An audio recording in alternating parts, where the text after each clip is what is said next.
This is the PR Podcast, a show about how public relations helps you tell your story to the world. We talk with great PR practitioners who have the skills, creativity, and just plain savvy to get their clients noticed. Now here's your host, Jody Fisher.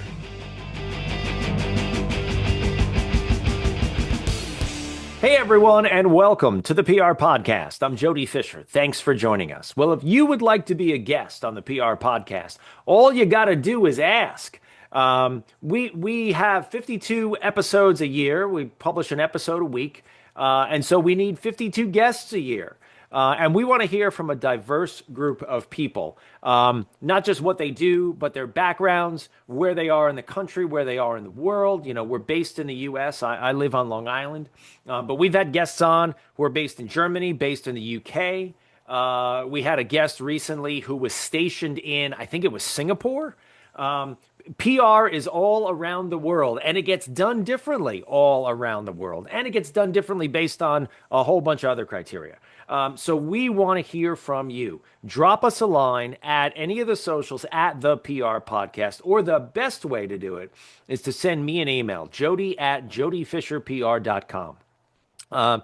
Pitch yourself to be a guest. Pitch your client to be a guest, but tell us a couple of critical things. Number one, when you email me, make sure that you're pitching a guest for the PR Podcast. Actually say that in the pitch. You'd be surprised how many pitches I get that don't state that they're pitching a guest for the show. And I have to guess. And sometimes when I have to guess, my training as a reporter kicks in and I delete the email. So you got to be clear, right? Tell me you're pitching a guest for the PR Podcast. Then tell me who they are, what they do, why what they do is cool, and suggest 3 topics that you think that they would like to talk about. Be as specific as possible. We don't need to hear stories about, how to write a press release.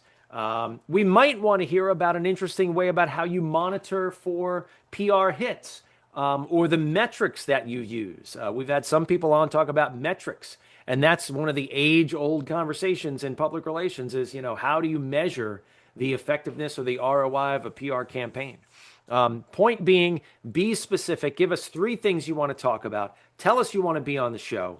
Make sure that you have some social media links in there too. Show us that you are going to be able to promote the show when it airs. Again, you'd be surprised how many people reach out to me and they don't have social media. And I'm like, well, how are you a PR person without social media? In any case, pitch yourself to be a guest on the PR Podcast. Again, best way is to send an email, jody@jodyfisherpr.com. We will evaluate your pitch about your guest, and we will see if you can get you scheduled on the show. Now on with our show for today. We are winding down 2025. And with that, we are going to go to the Reddit public relations subreddit. Boy, I hope I got that right. I've never been a Reddit guy. I don't really use it. I'll tell you what, if you are a Reddit expert, we want to have you on the show in 2026. Pitch yourself as a Reddit expert. Tell us how you use it. Tell us how it's best to use it. Give us the pitfalls, give us the pros and the cons, and let's have you on the show. We want a Reddit expert on the PR Podcast in 2026. But I'm going to go to the Reddit public relations subreddit and answer some questions on the spot, give you my gut reactions to some of these posts, and let's see what we have to say. Let's go back to the Reddit public relations subreddit. All right, question number 1. Writing this with tears in my eyes comes from Oliver the Fish. Well, I like that name, but I'm worried about this title here. Let's read it out. Do I call that old disrespectful client that I was sick of and crashed out on? Do I reach back out and apologize? Oh boy, here it comes. I've become lost, they write. Our job market is horrible. I'm a minority looking for work in a big city market. I was hired as an in-house PR manager for a small restaurant, and we did the unimaginable together. This week, they're opening a Miami location, which the owner told me that he got the business loan needed to open off a personal triumph story I orchestrated and landed him in a nationwide magazine. Well, congratulations for that. For more information during a very hectic time for me, this goes on a little bit. I'll see if I can condense. I was being blasted on a company call with over 40 people, and I snapped for not being mature or stable enough to deal with the criticism and cussing being thrown at me. That's never okay. I told the owner to go F himself, and I quit. Good for you. That's exactly what you should have done if you're getting cussed at on a call in front of other people. Now I'm lost. It's been a year to the date since this happened. I've had virtually no success finding work. I worked a very awesome part-time job, lasted 3 months. I've been unemployed for 8. I don't really need money. I still live at home. Oh, I see. Wow, I was going to say good for you, but okay, I get it. I just love to work. It takes my mind off problems, blah, blah, blah. Do I time for a career change? Do I apologize to the old client? Do I hang tough and keep facing rejection? Okay, number one, it doesn't sound like you have anything to apologize for. At least I don't think you do. If you're getting cussed at and humiliated in front of other people by a boss, you don't want to go work for that person anymore. You want to stay as far from that person as possible. So no, I do. And you say here you don't need money, so it's not like you need to make rent or you got student loans to pay off or you're drowning in debt or anything. So no, there's no need to swallow your pride. You keep your head held high, and go find that next thing you're going to do. I would say this that, and again, I'm going to fall back on what you said about not really needing the money. Why not start your own agency like I did? Now, I did it for different reasons, but go out there and start your own thing. And clearly, if you don't need money, if you're living at home, you've got a roof over your head, you got food in the refrigerator and all that kind of stuff. Take that side hustle, take that whatever the thing you were, whether it was PR or anything else. Take that side hustle, take that thing that you're interested in, and go make that work, go make that pay off. Sounds like you got the time, and certainly you have, you don't have a cash crunch. Go do your thing. I can't emphasize that enough. We all have to go find our thing in life and go do it. I tell that to my kids, who are teenagers and who are coming up to college and talking about the jobs that they want to have one day. And I told them both, do not have a plan B in life. Mom and dad are your plan B. You can always come back home, like this Reddit writer is talking about. You can always come back home if everything falls to pieces, right? You will still have a roof over your head. You'll still have food in the refrigerator to eat. You will be fine.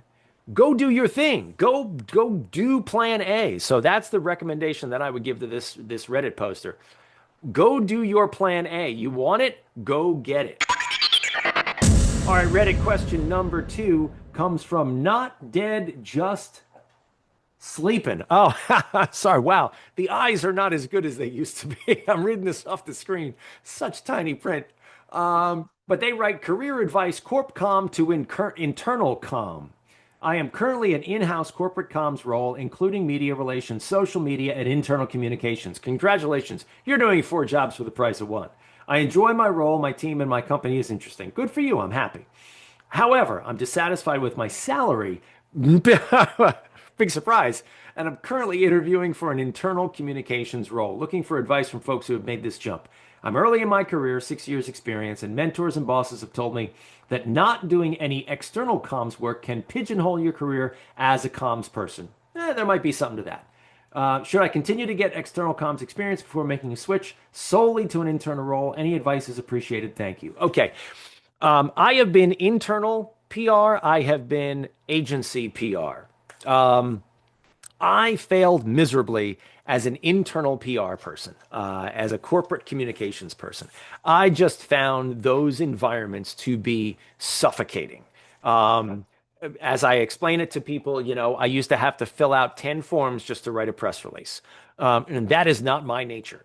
So number one, I think before you even talk about experience or job trajectory or career or anything like that, you got to talk about what you like. Do you like being in this environment? Is this satisfying to you? Are you getting paid what you should be paid? Every company is different, and I'm not going to judge what someone gets paid, but are you getting paid what you think you should be getting paid? Is it commensurate with other people in other companies who are doing the same job, or are you getting screwed? If it's the latter, you may want to think about exiting that company, never mind exiting that role. So you gotta assess those things first. To me, going other places gets you more experience and better experience. Staying in one place, they use the word pigeonhole here. Staying in one place, unless you absolutely love the company or you're invested in the company, or you have equity in the company or whatever, To me, staying in one place, especially for a young person, is a bad thing. I think going out and getting different jobs with different people, learning how you want to be, the kind of person you want to be and the kind of person you don't want to be. I've worked with plenty of people who have taught me how I don't want to conduct myself. And those, even though they were frustrating at the time, just as valuable in the long term. So I would say, unless you are absolutely in love with this company and you are absolutely in love with staying where you are, I would say go out, change the roles, maybe jump companies if you can. Don't walk away from a paycheck before you got a new one signed up. But seek out different experiences, seek out different roles, because it can only help you in the long run. All right, question number 3 from the public relations subreddit comes from Lucky Royal 6156. Says, go on PR tour. This sounds good. They write, I want to go on TV or podcast to promote myself. Is there a specific PR strategy for this, and how much does it cost? Okay, a short post, and probably going to make a couple assumptions here, but let's talk through it. I want to go on TV or podcast to promote myself. They don't say why. They don't say what their thing is. They don't say what they're promoting. Okay, they're going to promote something. Let's just leave it at that. Is there a specific PR strategy for this? Well, you want to go on TV and podcasts. Number one, you got to understand what TV and podcasts make sense for you to be on, right?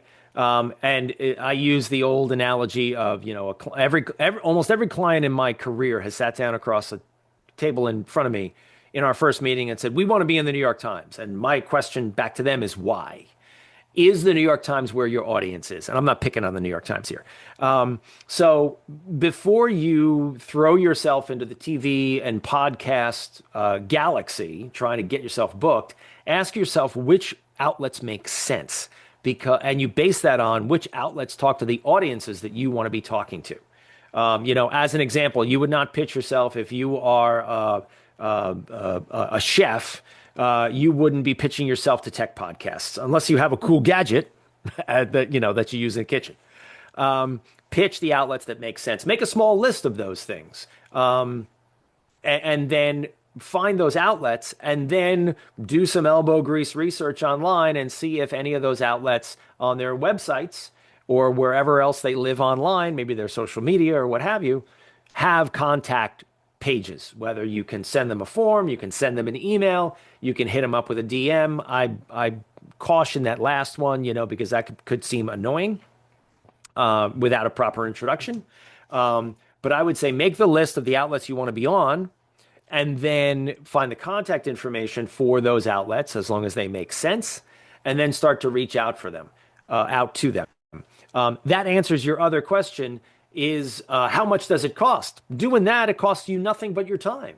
Now, could you be more effective by hiring someone to do that for you? Absolutely. But if you don't have the budget for that, you're kind of out of luck and you got to go back to plan A. So I would say evaluate who you want to reach, figure out what outlets reach those people, and then go about pitching yourself to those outlets based on the contact information you can find about them online for free. If that doesn't work, then go to plan B, which is contacting a professional, whether that's a professional podcast pitcher or a PR person, maybe even a marketing agency, who knows, but go down that route as a second plan of attack.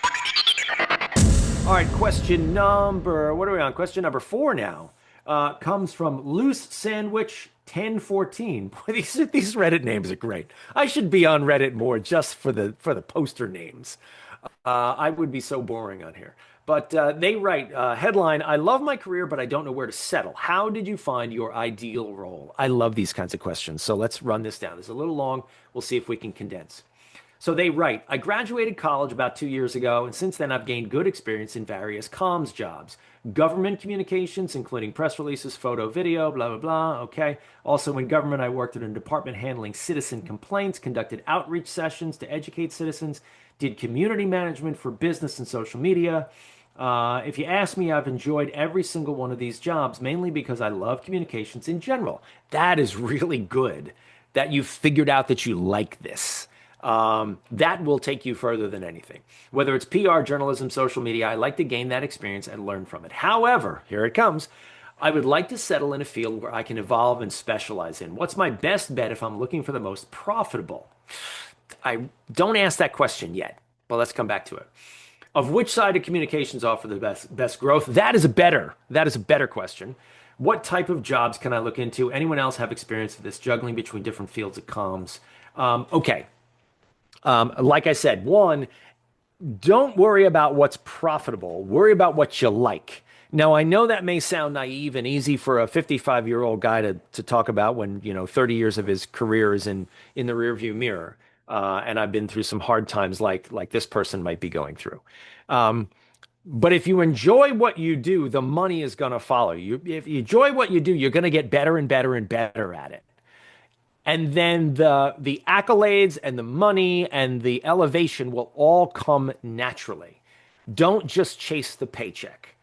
Like I said, easy for me to say, but I really, really recommend young people take that approach to what they do. And it sounds like you have, because when you listed all this stuff, you're talking about all the stuff that you figured out that you love. So now run with that. Run with the stuff that you love. I'm going back into the question here. I'd like to settle in a field where I can evolve and specialize in. I'm keying in on that word settle. Experienced PR people who are listening right now will agree with me. PR never settles. It has always changed. And if I go back to the beginning of my career, we were using telephones and fax machines, and we were sending physical photos to news desks by bike messenger to make deadline. And we use none of that now. So we use email and we use JPEGs and we shoot video on our iPhones and we use manage a social media accounts. And so settle is just jumping off the page to me. And I think you're right to want to maybe specialize in something, but don't think that specialization is going to carry you through the rest of your career. It is always going to change. What you do is always going to evolve. And I think that's the attitude that you have to take towards your career, is learning what works now and rolling with the waves of what comes in the future. What kind of jobs can I look into? The jobs change with the technology. The jobs change with the times. I would take that big list of things that you talked about early in your post.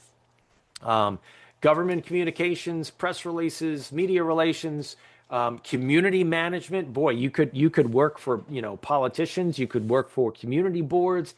You could work for local, county executives, local legislators. Their whole life is community management and getting reelected, right? At the heart of it all, I think, is storytelling and communication. And you seem to have mastered, or at least, got your feet pretty well wet in that area as well. So do the things that you love. The success will come, and roll with the technology that evolves over the years. Good luck. All right, and question number 5, our last question for this episode. My local news would like to feature my business in the news. What kind of spike should I expect, and any tips on how to best capitalize it? And this comes from Trend Voice. Now, they drop a name in here that tells me they're in the Boston area.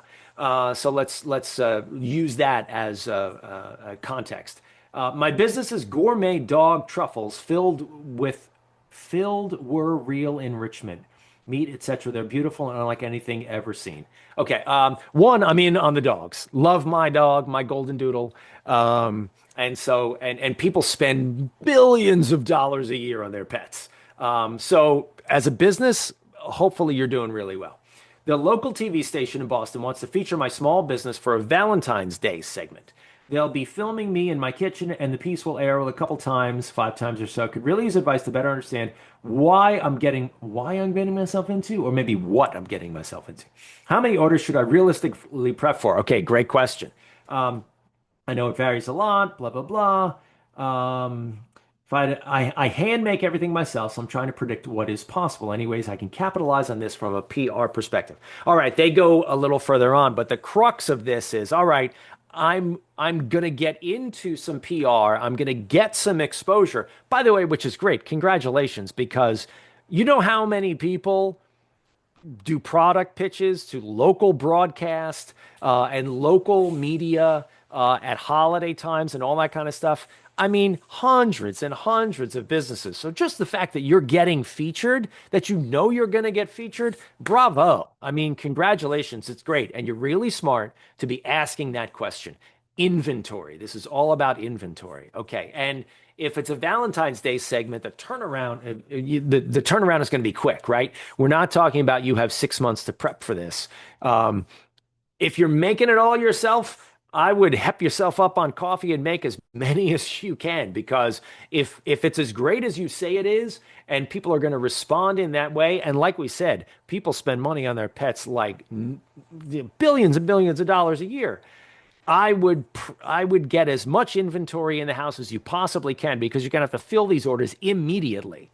And so you need to be prepared. Now, the other thing I might do to avoid people who might be upset. I mean, let's assume that you can't fill all the orders. Let's say that this is so successful that you just can't possibly fill you get 10,000 orders or whatever that number is that you can't possibly fill. I would set up expectations in the hit. And I would say something like, we're only able to fill X number of orders for Valentine's Day, and just find a number, 500, 1,000, whatever that is. That way, you do two things. One, you urge people to act immediately to buy your product. Two, you set up this paradigm where people will understand if they go online or call you up or however they want to buy your thing. If you can't fill their order, they won't be that upset with you, and they will put it in the back of their mind and say, oh, you know what? I'll buy it for my dog's birthday, or I'll buy it for the next holiday that comes up, or whatever, right? What you want to avoid is just saying, sure, buy our product. And so many orders come in and you can't fill a significant number of them. But I might even say you can't fill even one of them. You don't want to make a pissed off customer before they become a customer, right? They'll never buy from you again. Set up a paradigm that says, we're going to be able to fill 1,000 orders. So make sure you get your order in as soon as possible. That will give people a sense of urgency, make them buy faster. And like I said, also set up less of a disappointment, or at least an understanding, if they can't get their order filled, that maybe they'll come back to you later. All right, these were a lot of fun and a great way to round out 2026. I always have fun when I go on Reddit and answer these questions. I hope you do too.